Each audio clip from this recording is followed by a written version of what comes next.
Good morning and welcome. Thank you for joining us this morning. As Sherry mentioned, I'm a member of the Justice, Equity, Diversity, and Inclusion group here. And this morning we're going to be showing a video, a documentary called Native Nations Standing Together for Civil Rights.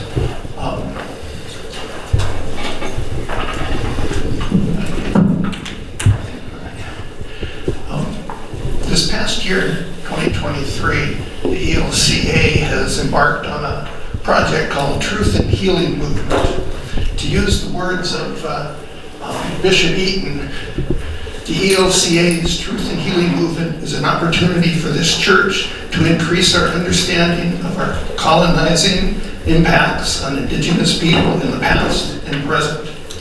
We believe that the truth and our knowing and embracing it is the first step towards healing for all of us. As part of this movement, a number of online classes have been held this past year. Many of these classes were led by a member of the Cherokee Nation, Vance Black Fox. These were held in Zoom format, and a number of them have been recorded. Next week I'll provide a sheet, and I'll get to Susan a digital copy that has the links, so it's real easy to take a look at those. There's quite a variety of recorded classes that might be interested. One of the classes that was done was showing of this video.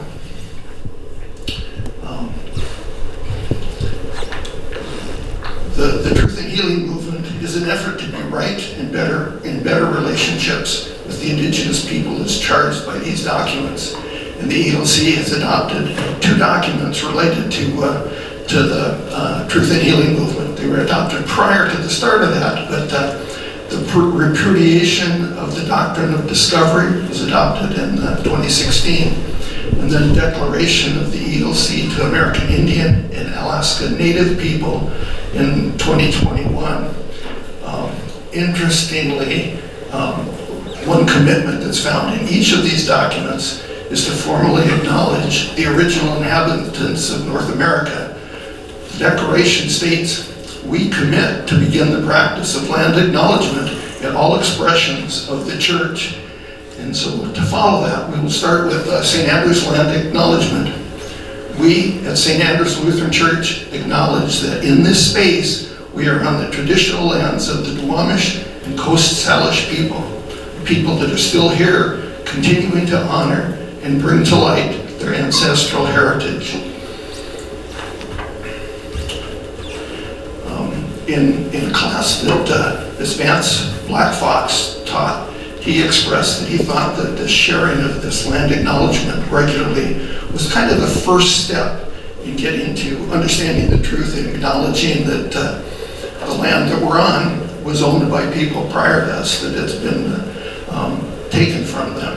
And so we want to include that. The second step, according to him, is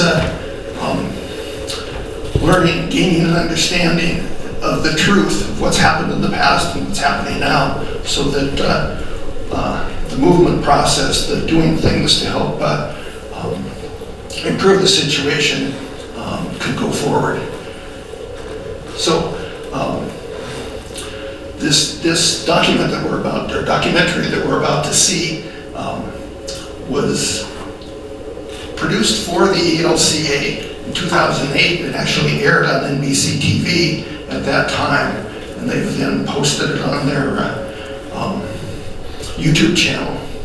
In addition, this past year, they remastered it in high definition, so we got a better picture, better presentation than they had originally. So because of the time, I think it's about time to go ahead and start that. We've got 2 weeks that we'll be showing this. We'll show about 35 minutes today, and then we'll show the rest of it next week and have a good time for some discussion at that point. The following program is a presentation of the Interfaith Broadcasting Commission and the National Council of Churches.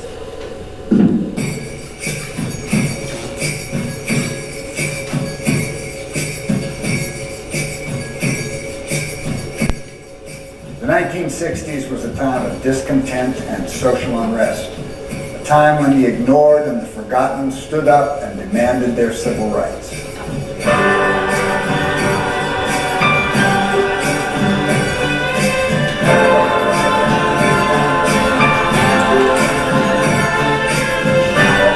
For Native Americans, the awakening was 500 years in coming.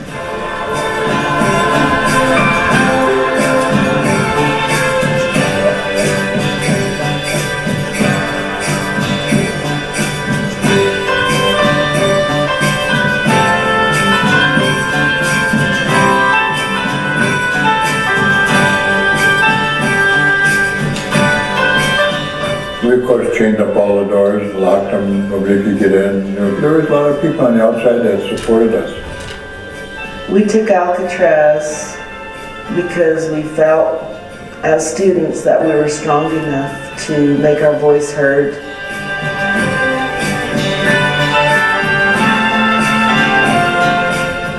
The 60s was an exciting time because a change was really taking place in the whole United States with the civil rights movement. That Indians became empowered by the War and Poverty programs. New leadership was emerging from the communities.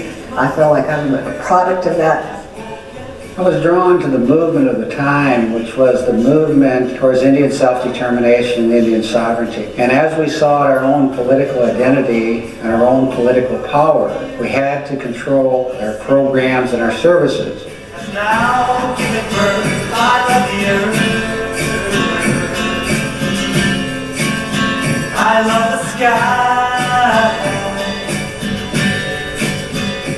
After we met in Sioux Falls for the second meeting in 1970, and we organized a national board, cross-section of Indian people, from young activists to tribal officials, from very extreme sort of protest groups to very conservative Indian people in grassroots communities. Memories of days that are gone. Today is the birth of a new dawn. You love the earth. You love the sky. When looking specifically at Native civil rights, there are many stories of unjust incidents. For the Minnesota Dakota, one story predominates. In 1862, when part of the nation was preoccupied by civil war, the struggle for civil rights is frozen in this photograph. The largest mask hanging in the history of the United States. And then when we talk about the history of what happened from that time to the present, it's a tremendous history, and it's a lot of emotion, a lot of feelings, go very, very deep with our people, with me. My Dakota ancestors were living a very natural life in which everything was related. The land provided them their food, their shelter, their religion, their very way of life. That natural life was coming in conflict with colonial civil society, where power was dominant and everything was separate. For quite a few years before 1862, there had been tensions building up in the community on the Dakota side, particularly. The Dakota had given up a lot of land and had been pushed by the settlers to a narrow strip of land along the Minnesota River. They agreed to deliver annuities and provisions as a part of the treaty, but there was a civil war on, and delivery of goods and annuities to a small tribe got very low priority. Our people are starving, our children, our elders. The cornfields failed the last year of '61. They didn't have any corn to eat. Finally, the young warriors in their society got together and say, look, we have to do something. Let's go to war. August 17th, 1862. War breaks out between the Dakota and the United States. From southern Minnesota, the Dakota rose up. The war lasted several weeks, and the Dakota, overwhelmed, had no choice but to surrender. Records show more than 500 soldiers, settlers, women, and children died, but with no concise account for the number of dead Dakota. It was the largest kangaroo court. Some of them only took a few minutes. All of the men were found guilty to hang by the neck until dead. The military didn't view the Dakota as a sovereign people fighting a war, and instead they were viewing them simply as individuals out killing and robbing. And I think it was an important element in Lincoln's decision that he had to execute some significant number of individuals in order to show that there were consequences for what had happened in the war. Lincoln pardoned all but 39, and eventually there was one that they let go at the last minute. On that fateful day, the prisoners were led out of the prison. They were shackled, chained together, and had hoods.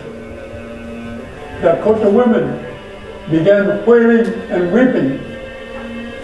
One of the prisoners, hearing them, in a loud voice said, "Hear me, my people. Today is not a day of defeat. It is indeed a day of victory.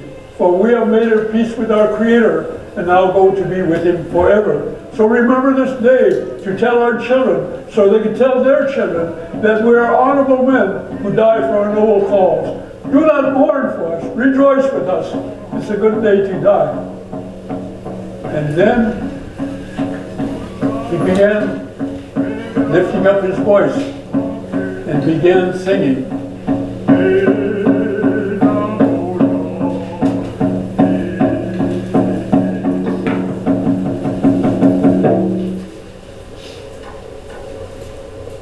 The civil rights movement, starting in the 1960s, as defined by community organizer Bob Moses, has two distinct traditions. There was the community mobilizing tradition, directed at large-scale, short-term public events, best known through the freedom marches led by the Reverend Martin Luther King Jr. The other tradition was directed at long-term development through community organizing with ordinary men and women. We were in the Deep South, and when they learned that I was a clergyman, one of the guys said, "Sid, why don't you help your own people?" I said, "The black civil rights struggle is a struggle for all oppressed people, not just blacks." And that was Martin Luther King's philosophy. If I'm willing to be a part of the military to fight for this country, I ought to be willing to die for my own people and for the people who are oppressed. Growing up on a small reservation in South Dakota and visiting a lot of the other reservations, I could see the anger and the frustration that elder people had, but they were not expressing it outward. The young people were beginning to express it outward through acts of personal destruction. And I used to see young men who would drink and go out and literally beat their hands against the wall until there was nothing but flesh and blood as a way to vent their frustration. Becoming acquainted with the new movement, I think what interested me was the people that were involved, the young, educated, non-educated thought of what the truth about what happened to American Indian people in the last 500 years of historical trauma, but also the ability of Indian people to fit in somewhere and to make a livelihood to live. I remember as a child that there was a fire here. Somebody's home was burning. And so you had fire trucks come, City of Phoenix, City of Tempe, and they're debating who has jurisdiction, who should be putting this fire out. And they do nothing because of liability, and the house burns down. And the police brutality was so bad back then that the racism was so terrible, you know. In the dead cold winter, they would come down with their paddy wagons. They had a big, they call it the Black Mariah, it was a big black paddy wagon. They'd come down, load Indian people up, they'd go in the bar and just take them by the neck and throw them in. And if they didn't have enough room, they'd actually handcuff Indian people around a light pole.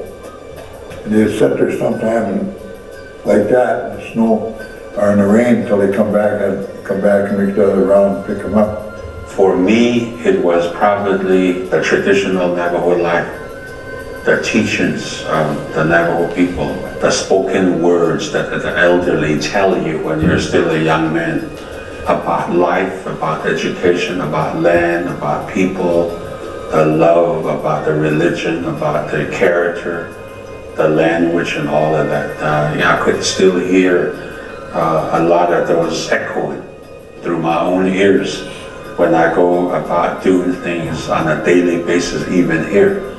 So it's, I guess, in so many respects, a great spirit touching you to do certain things, to go certain route.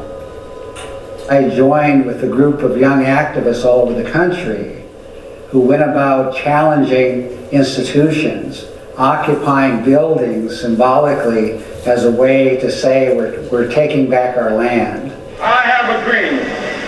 The civil rights movement differed from the American Indian sovereignty and self-determination movement. Civil rights focused on eliminating segregation and supporting integration, while sovereignty was about reversing forced assimilation and protecting the tribal homelands. What was happening in the churches was part of the changes that were occurring in the larger society, where there was more awareness about civil rights, particularly black civil rights, but could be easily translated to civil rights with American Indians. And that's sort of what happened, particularly the membership and leadership within the different denominations. I saw it as a beginning, a door opening up to be able to maybe solicit support from the synods of the Lutheran Church, the interaction that was going on. They had programs, they had an Indian division, was my understanding, that handed out clothes, and we wanted more than clothes. I always saw the problem as in two ways, or why they were different. The federal government wanted to assimilate Indians, which was that we would no longer exist, and they wanted to integrate other people of color. So when you look at those questions like that, then you can understand the dynamic of how you have to work in those communities.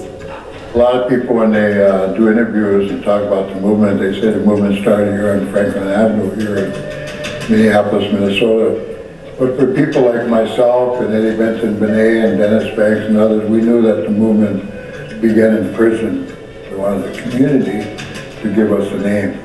And after 2 weeks, I was confronted one day where two ladies came into the office and pulled me outside and wanted to talk to me. And I went out there, and that's when they, why don't you call yourselves AIM? I said, well, what does that mean? It says American Indian Movement. And I said, well, we don't want to call it Indians no more. This woman, she just kind of jerked them. She said, listen here, Sonny, she said, I mean, Indian is what they use to oppress us, and Indian is what we use to gain our freedom. I came out of graduate school at Arizona State University having read these books about this great organizer called Saul Alinsky, and I went to Chicago on my own to learn from him. Well, simultaneously with actually my organizing in Chicago and training, Indian people were meeting with the Lutheran Church in Sioux Falls, South Dakota. The American Indian movement was challenging the churches, and particularly because the American Lutheran Church was headquartered in Minneapolis, they were challenging the Lutheran churches to establish a national board, to create a national staff, and to provide money for Indian organizing across the country. In July of 1969, the three largest Lutheran bodies, the American Lutheran Church, the Lutheran Church of America, and the Lutheran Church Missouri Synod, met with a group of Native Americans in Sioux Falls, South Dakota, and formally accepted the concerns. However, the next formal meeting was not scheduled to be for 1 year. The Indian people couldn't wait. We decided, well, let's really do this. Let's really go and take Alcatraz. On November 20th, 1969, 80 Indians docked at Alcatraz Island and declared to the world that they were taking back Indian land. We were the first generation of Indian people who were not subjugated to the government boarding schools where we were being controlled. We were in the cities, we were free, we could make our statements. We wanted to legitimize the fact that being Indian was okay and let them know that we still had a lot of issues back home that the federal government had never dealt with. The only time that I really was worried was towards the end when they wanted us off the island. They were hoping that we'd just all leave. We had an impact not only on our Indian people to be proud of who they were as Indian people, but it had an impact on a lot of people who were poor people or other minorities who have never had a voice. Although the occupation lasted 19 months, it would be the first of many to receive national and international media attention. With the demonstrations, this was something that the Southwestern Indian Development didn't do. We were really focused on our issues. We weren't focused on larger issues, but in fact really didn't see what was happening, except maybe going to a conference and hearing about it. But the driving force here was the community getting organized and going down and meeting and demonstrating to show what our positions were, what our concerns were. The movement took hold. A lot of people became proud to be Indian again. They were lifted, they were, I hate to use that word, overused word, empowered. Empowered also was the feeling and level of activism which increased throughout Indian country, including the Mohawk school boycotts, Cherokee protests over state hunting laws, Northwest Indian fish-ins, Navajo demonstrations against the exploitation of coal, Alaska Natives picketing over oil and gas development, and many other demonstrations. I was asked to go to this meeting in Sioux Falls, South Dakota in 1970, which largely the American Indian movement was organizing and they're challenging in the Lutheran churches. So I brought with me and organized constituencies of Dakota people. So if you could organize the churches, you could organize millions of people behind injustice, behind eradicating poverty, behind the issues that you were developing within your community. I guess that's what struck home, and one of the reasons that Americans with Indian Opportunities spend so much time is a level of ignorance by the general public about Native Americans and tribes and tribal culture was just beyond. And then people of importance who were in decision-making positions were just heartbreaking. That here these people are making decisions in our behalf and they don't even know who we are, much less have any understanding about us. When I went to work for the National Indian Youth Council, I entered an organization whose composition of the organization were young Indian people, highly educated. I mean, 4-year degrees, master's degrees, PhDs, lawyers and doctors. And there was me.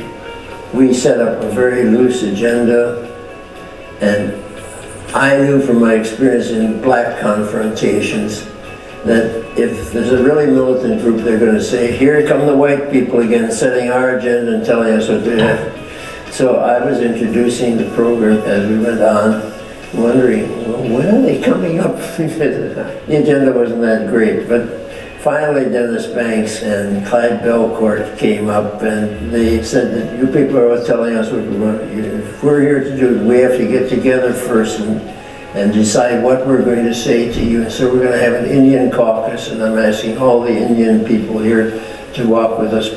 And so out they walked, and these Lutheran structured people were always sitting there dumbfounded because, they were paying for this meeting, and these people were walking out and they wanted to set the agenda. And it was sort of comical, but it was frightening for a lot of people who had never been in that situation before.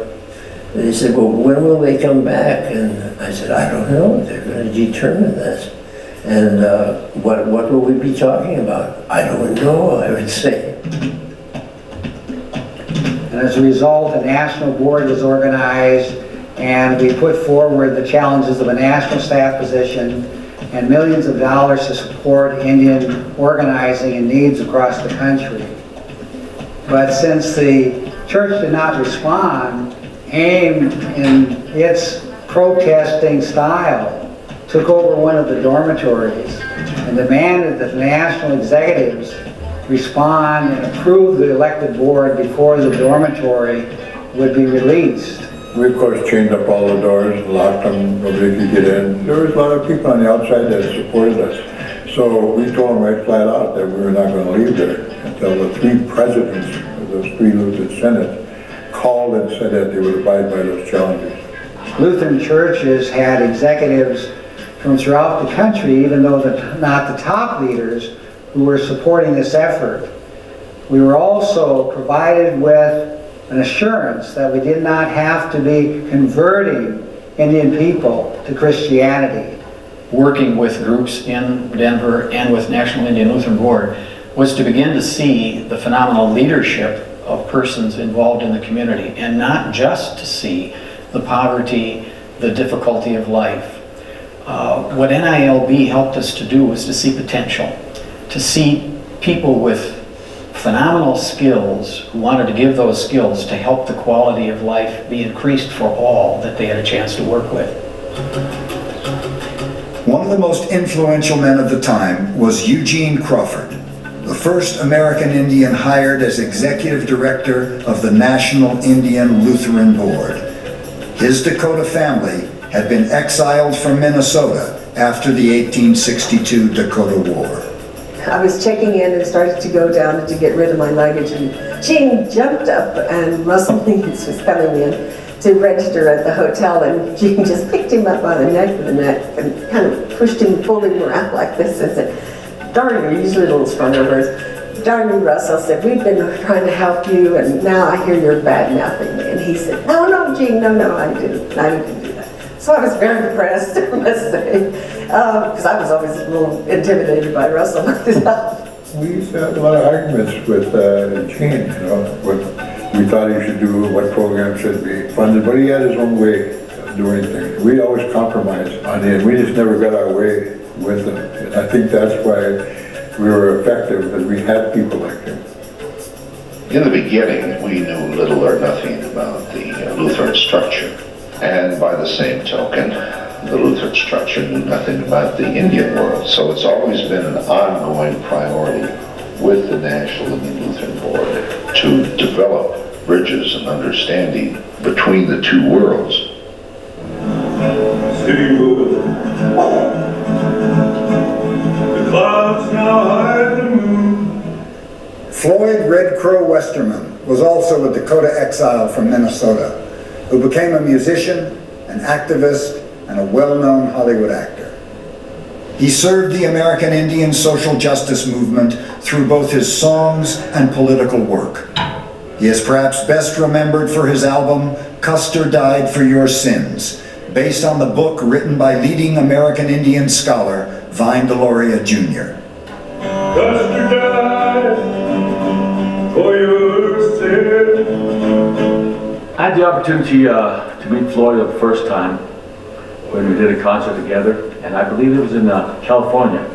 And I always was amazed with that really rich baritone voice of his and that really warm smile, and yet he commanded the stage because he owned it every time that he got out there. He was very wise. You know, he went through a lot to do what he did as well. Anyone that was involved back then in the movement, whether it be in music or whatever, if you were singing out what was called back then protest song, you didn't have it easy. Floyd was an example of someone that everything he said, whether it be in song or word, came right from the heart. You see the trail of shadows ahead.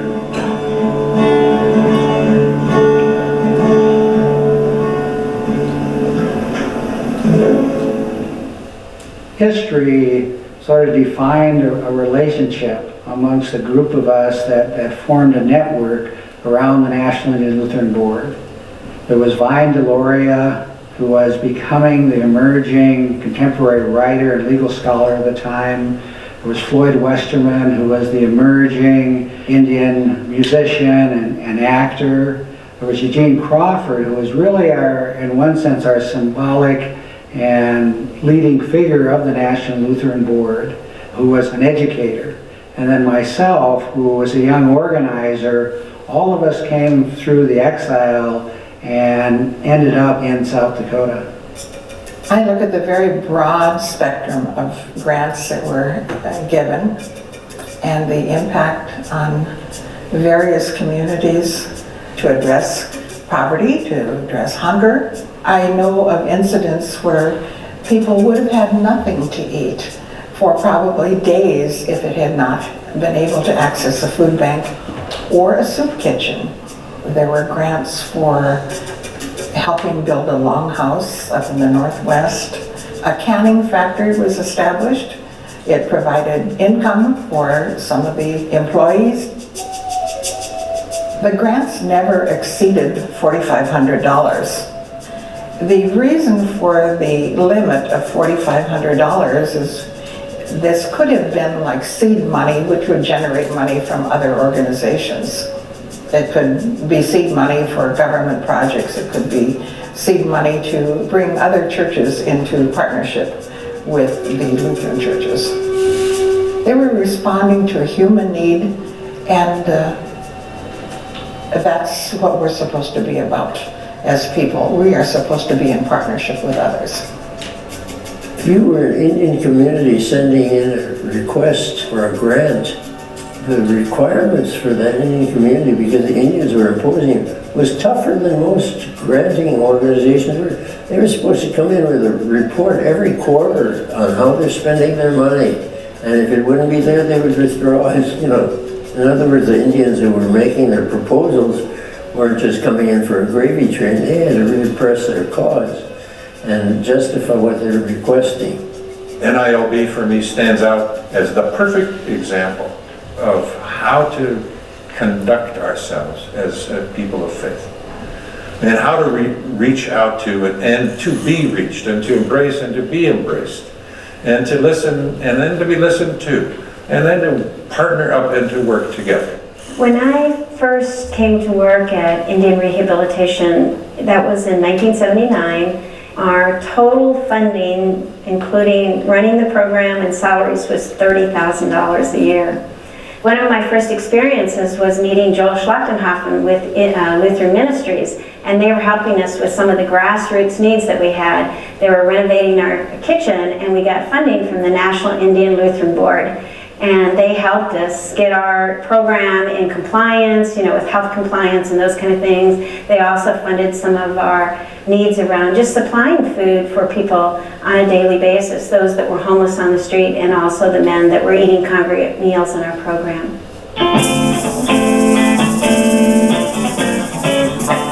November 1972. A caravan of over 800 Indian people traveled across America and arrived in Washington, D.C. They planned to meet with Bureau of Indian Affairs officials and deliver what is known as the 20-point proposal. In 1972, the National Indian Lutheran Board supported the American Indian March on Washington, D.C. with transportation, food assistance, and housing the marchers in local churches all along the way.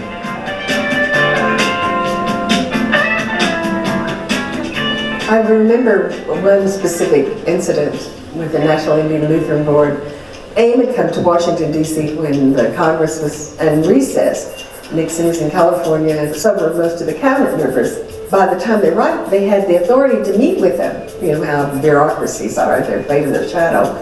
So nobody would meet with them out of frustration. They just took over the bureau and stayed there till somebody was going to pay attention to them. That was my first week as director of the National Congress of American Indians, and I think I didn't sleep much during that entire week of the activity. Our efforts didn't work. AIM pretty much ignored us, so we generally stood by. If we were needed, we hoped to be able to help. Margaret Gopher and I went down because we heard there were Oklahoma Indians who had come in their long walk to Washington, and we wanted to see if there were any relatives of ours.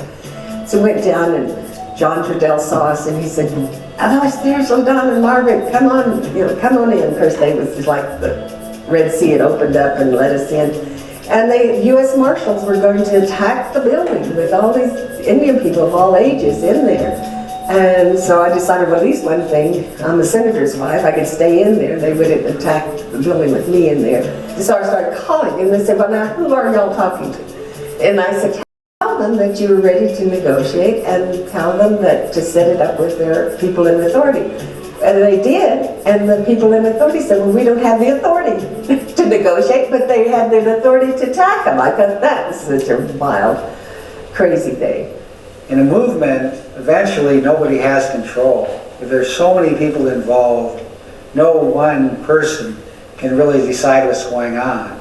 And people get frustrated and things begin to occur. The National Lutheran Board was one of the leaders in the aftermath of the occupation of the Bureau of Indian Affairs building in Washington, D.C., to organize a national network to create a national response focusing on the real issues facing Indian communities. When AIM and other Native people left Washington, D.C., the FBI classified AIM as an extremist organization and added the names of its leaders to a list of key extremists in the United States. One of the stories related to the movement of the times and the activism that were taking place is that the Justice Department, all the way from the FBI to the local police force, were assigning police officers to monitor and develop some type of a relationship with the Indian groups.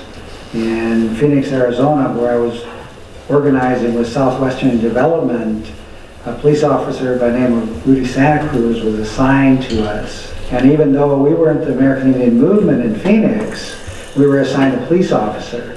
We established a good rapport with them, and in some ways, at least for me, it gave me some assurance that they were there and that they could document that we weren't doing anything out of sorts and that we were non-violent protesters, demonstrators, and that we had legitimate issues.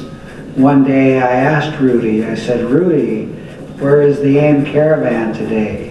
He would leave and come back and say, they're going down Highway 66 in an old beat-up truck with an Indian with a red headband and a cigarette in his mouth with a drum tied in the back of the truck.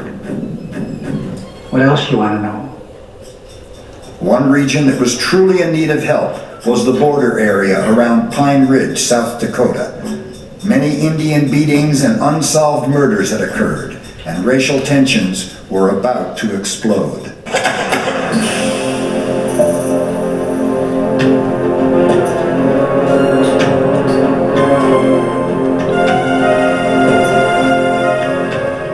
The leadership of Wounded Knee were making their own decisions. You know, they were deciding what they wanted.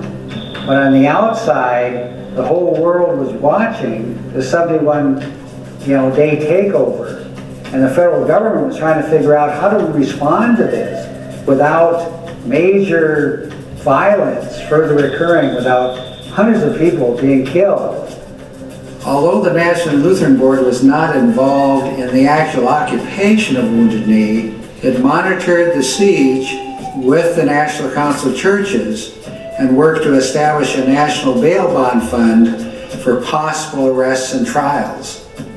The advocacy issues that NILB got us into were complicated because you had to listen to, as pastors and congregations, the concerns and the fears of your members, but at the same time have a teaching task of helping them to understand that God is really calling us to what's good for all people, and therefore needing to look at the opposite side to say, is this what God is calling us to at this point in time?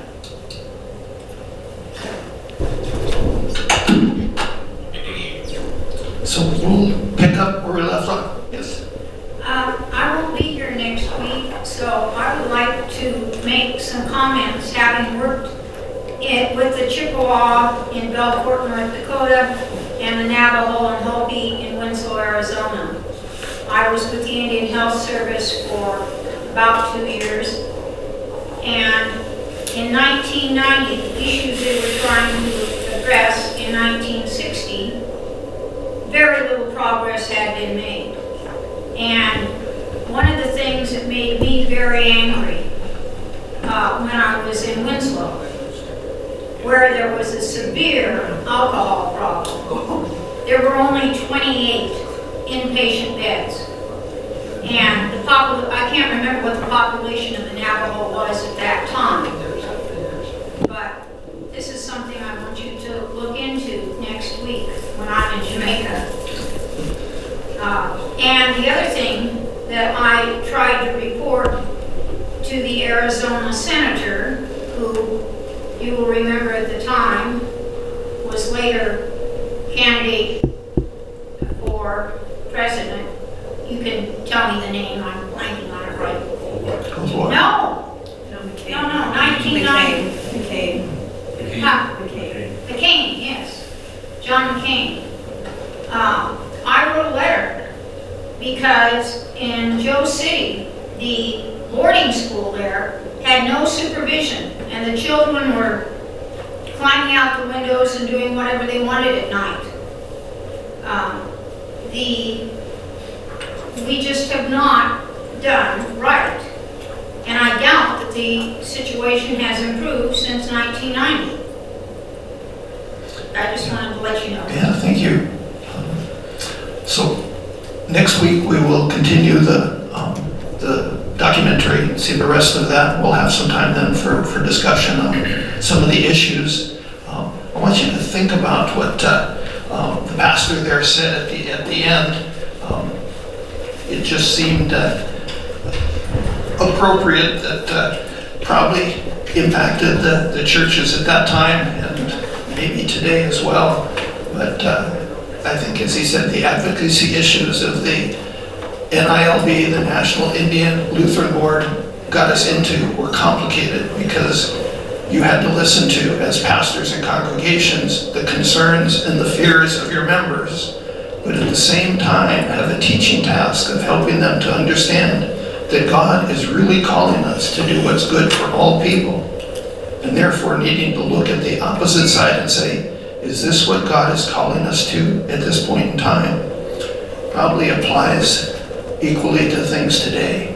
It does. Yeah. So I have relatives there. I have a good friend I've known since I was 3. Her grandson died on a road at 6 a.m. Probably from alcoholism. Yeah. I want to point out too, I've got a couple maps over here that you might be interested in looking at there. Susan provided them to me. The tall one talks about the languages that were used, that were spoken in North America prior to the Europeans coming. And it's kind of interesting to look at that, and it has some information. The other one, the darker one, talks about Indian country and the territories that currently are reserved for Indians. In the big map, and across the bottom it kind of shows the historical progression of what was Indian territory at various times and the actions that were taken that changed that. So you might find those interesting. Certainly have those again next week for you to look at. With that, I want to thank you, give you time to get to church before church starts, but thanks for joining us today. Look forward to seeing you next Sunday. Thank you.